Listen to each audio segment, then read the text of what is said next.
Welcome to the Victorian Parent Council VPC Parent Podcast Series.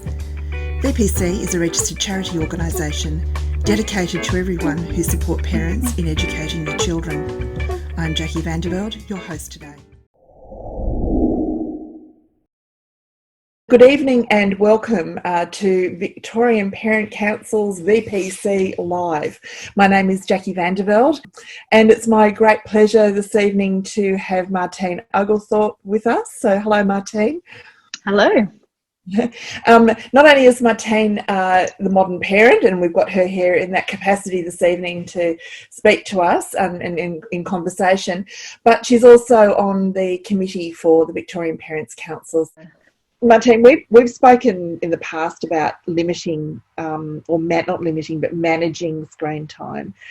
And so now we've got the situation where screen time looms large in their life. So look, is it not everything that at school, or not all of their schoolwork is screen time for a start? I'd just be interested in your comments about that.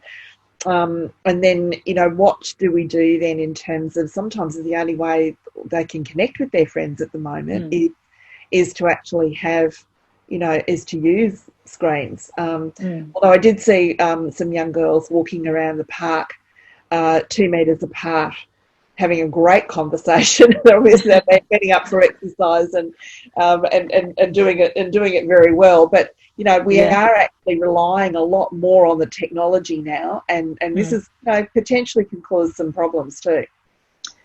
Yeah, look, I think what it's done is, in one way, it's made us realise that technology is neither good or bad. So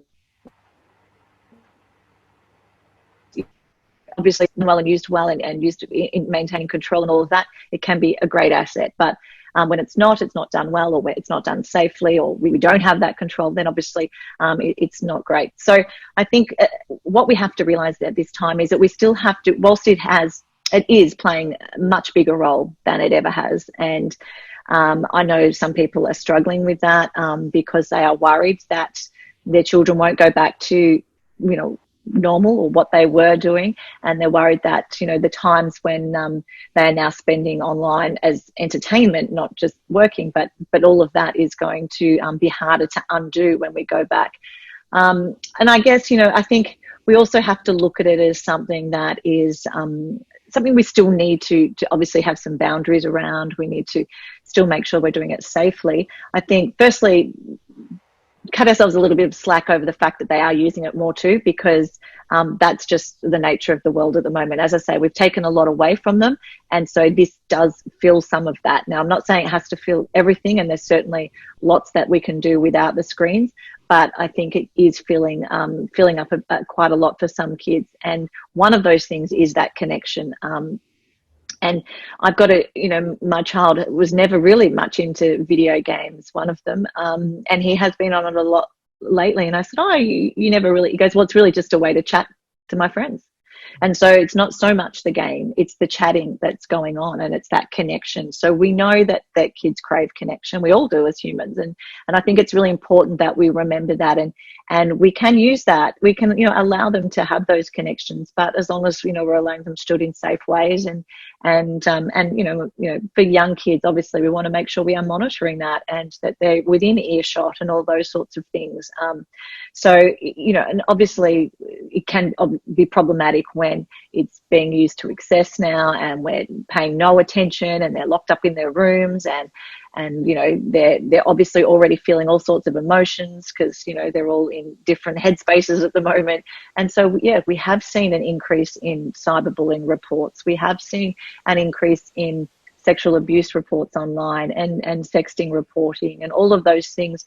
I know Kids Helpline have had a massive increase in their calls to their helpline. So we know that there's also a lot of ways that kids are struggling at the moment, and some of this is being acted out online, and so certainly we want to make sure that we're doing what we can to try and make sure that that's not happening in our household. So, and that's hard because, I'm not saying that you have to go and sit by your child every time they're online, but we do have to try and do what we can. Certainly for our little kids, I think we need to, just at least be in earshot, because they're doing things probably sooner than what many of us would have liked. You know, my 8-year-old is now having video chats with his friends. That wasn't something that was ever going to be encouraged at this age, but it's a way that he communicates with his friends.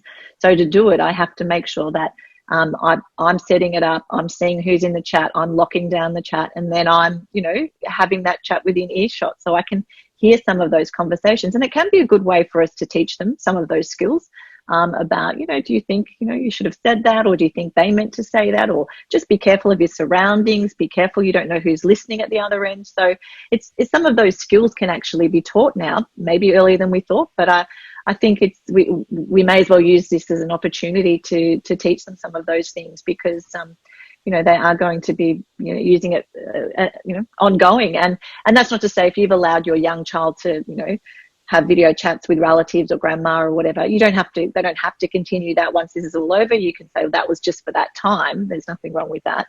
But yeah, I think obviously it's just going back to all our normal, you know, cyber safety things that we need to concentrate on as well for those older kids and those kids that are maybe getting into trouble and not dealing with things so well. And that can be really tricky, especially when they're on it so much, and you know, we're not always differentiating between what's homework, what's schoolwork, what's socializing, what's watching a movie. You know, it's all just becomes blurred, so it can be tricky. Yeah, that blurring worries me a little bit, you know, in the sense that I think we just need to be, as parents, we need to be a lot more proactive now, in a way that, you know, we perhaps hadn't needed to be. But I think, you know, some of the things you're talking about there, you know, your young chap, you know, getting onto a video call now with his friends, you know, there's going to be a lot of that happening, and it's going to be very hard to wind that back, you know. So instead of having what might have been a phone call or a wait until we see each other tomorrow, they're going to, once we get out of this, or whatever it is that we end up, wherever we end up going, post pandemic, and we start to be able to move around a bit more, I think there are going to be some expectations that they're able to continue with these newfound skills and techniques that they've learned too. Yeah, it's going to be interesting, isn't it? And I guess I think from my perspective, and I look at my own kids, and I think, well, the way that the ones that they're connecting with are largely the ones that they would usually see most days, aside from a couple of, you know, cousins and things, and I'd be okay for them to continue those connections. But you know, every night after school in normal times, we are, you know, we're at a different practice. Our kids are busy. They don't have a lot of downtime after school. So I'm assuming that we're going to, you know, that those things are going to take over again. And I think for lots of kids they will, but I also think for lots of kids they won't. So I do think that's up to the parents then to just make sure when things do start to go back to normal, that, you know, and it's having those conversations with them as well while we're letting them do it now. And I'm having those conversations with my kids. You know that I am letting you play longer on the game because I need to do this, and, you know, this is different for you when you don't have your practice to go to and you don't have your games all weekend and all that. So I think we do need to just keep communicating with our kids about what the situation is, and then so when we go back, we are able to say, you know, that was that time, and that, you know, that worked then, but it's not necessarily going to work now. But I also think we just need to continue to build that culture of balance and balanced play into our lives. And we can still do that now. You know, we can still make sure that they are getting outside a lot. There's no reason why kids, you know, in Victoria still can't get outside with their family and exercise and get fresh air, and still go and walk the dog, and still, you know, if they can't go to footy practice, we can still go and kick the ball, or all those sorts of things, which we've just built into our day. So I think we still want to make sure that, you know, our kids can get a lot of needs met from the technology. Yes, they can learn and be educated and be informed and entertained and connected and socialized, that, you know, can answer a lot of their needs. But I think what we're also realizing is that they're never going to answer all of their needs. And I think that a lot of families, and even kids to some extent, are finding that as well. You know, I actually went for a walk through my local park today, and I'd seen that kids had made a couple of little BMX jumps in the park. This park's been there forever, and I've never seen kids riding their BMX bikes down there, and they've actually made these jumps. And I actually think that was, well, you know, there's only so much we can do online, and we're actually realizing that this is actually fun, and we need to get out. And so I think at the same time, I think hopefully people will realize that there's a lot of great things that it can give us, and yes, it can help us work and learn and connect and all of those, but I think a lot of us are craving that face-to-face connection. The Zoom parties are great and hanging out with our mates is great, but it does not cut it in terms of being face-to-face with our kids. And I think our kids will realize too that chatting to their mates, and having Zoom parties is not the same as hanging out with them in real life. So I think that, maybe there'll be, it might be that there's so much of it that they will start to crave some of those other things as well. And we can certainly help, push that along as well. But I think, maybe I'm being completely optimistic, but I do think that we are craving a lot of things that have been taken away from us in terms of that. So I think, maybe they'll realise that we can't get everything from the technology. No, that's true. And just to add to that point, I've been working with some students. I was working with some students last week, and put it this way: these weren't students who were enamored with school prior to learning from home, and one of the little sweethearts piped up today and said, "Oh, I just can't wait to get back." And I thought I wouldn't, and I said, "It's a good job we're recording this, because I don't think I would ever have heard that, ever thought that would ever come out of your mouth." Which is, so they really are missing it. They're missing that social, but also too, I think that they're appreciating the way in which learning does go on in a face-to-face environment as well. Yeah. There are some children that are obviously thriving with this. They love the working. They love working on their own. They love just getting down to it and getting through the tasks. But there are others that really crave that social element that a classroom, face-to-face classroom provides. Definitely. I know my son. I've got one in year 11, and he's coping fine, and his school are doing a great job. But he just says, it just seems to take longer to get through stuff too, just because, it's just all the technology and all of that sort of stuff. Whereas, so he said, I'm actually looking forward to, getting back to the classroom. And he was probably very much the same. I never thought I would hear that. So, it could be possibly a good thing for a lot of people. And hopefully we can take a little bit of, the good as well, and, change things up a bit and realize, there's some positives as well. So we'll, try and maybe incorporate some of those things into their learning that worked well, and ditch some of those things that didn't.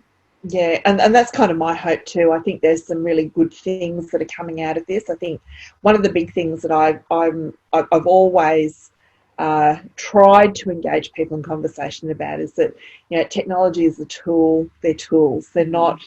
They don't solve the problems on their own. It's how we use them that is actually the usefulness of them that is actually the benefit.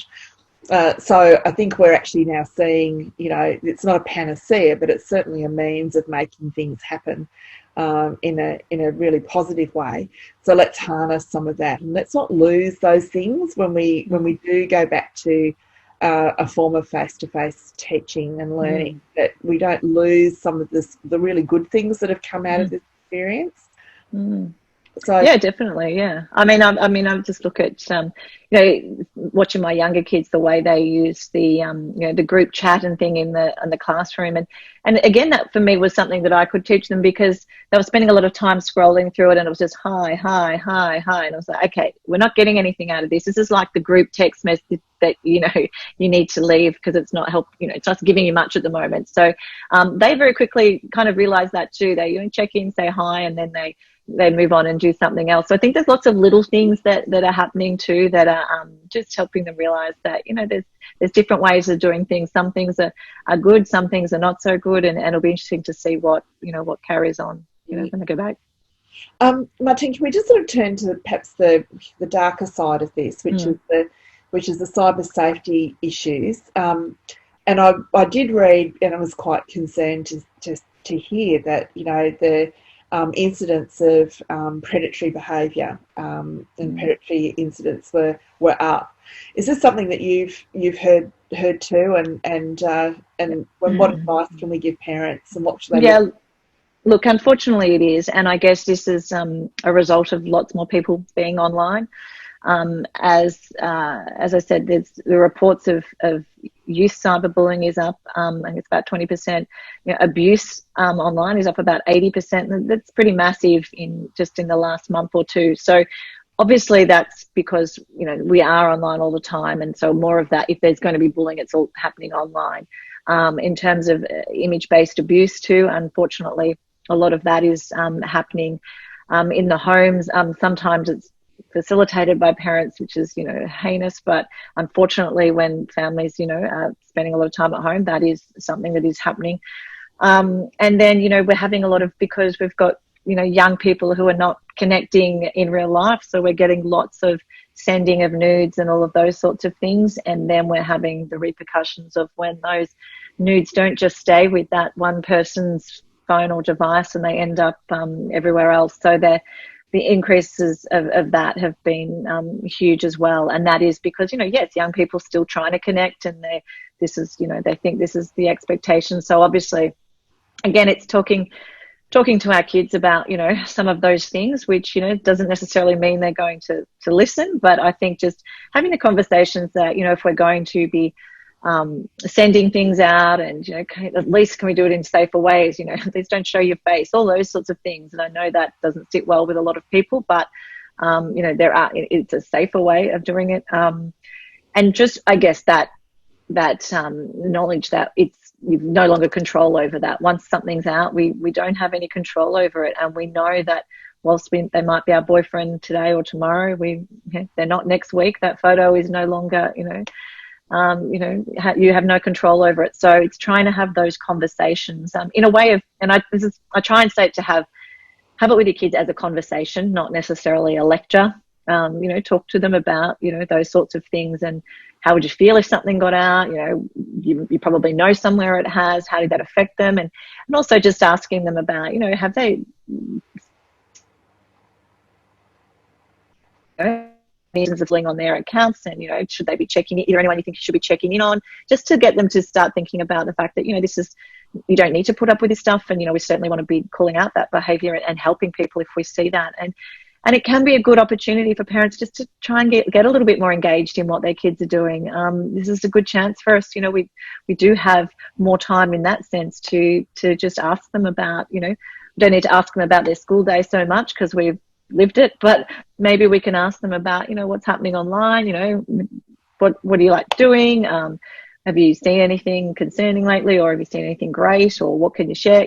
So try and look at both the positives as well.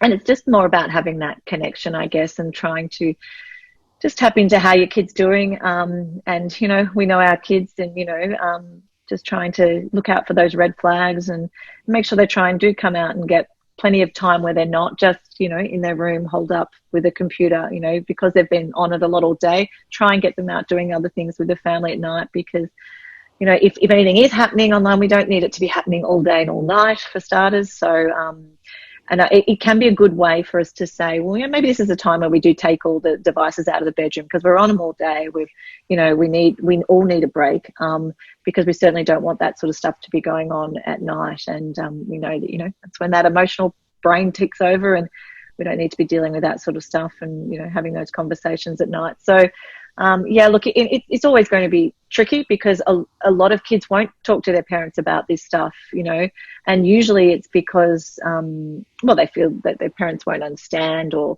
they will take the stuff away from them and all those sorts of things. So I think it's and that they'll lecture them about it and all that. So I think it's just trying to build up those connections and take that active interest in what they're doing for interest's sake, not for snooping or monitoring sake, but just to so that they know that if something goes wrong, I'm here, and I want to help you with it, and nothing's insurmountable. Having all those conversations that you probably make mistakes, you'll see your mates make mistakes, and that's okay, but let's just make sure that they're mistakes we can maybe deal with or fix or do differently next time, and so we can avoid some of those more catastrophic ones. So it's certainly tricky. I'm not going to say that it's easy by any means, but I think again, just having the conversations, trying to keep them out of the rooms for long periods of time and all that, and so that we can just have things within earshot as well, so that if we can be alert to things that might not be good. Yeah, I think just being present, I think that's and around and interested, and not as you said, as the sort of the monitoring or snooping, but as a curious observer. So they know, because I mean we are our children's best advocate, right? So it's important for them to know that we're here and that we're in their corner. If anything does go wrong, that they've got someone that they can turn to immediately. I did notice too that, and what I'm seeing with the schools I'm doing work with, is that they are doing an awesome job in terms of checking in with students' wellbeing, monitoring as much as they can this any negative behaviours or negative impact for the students.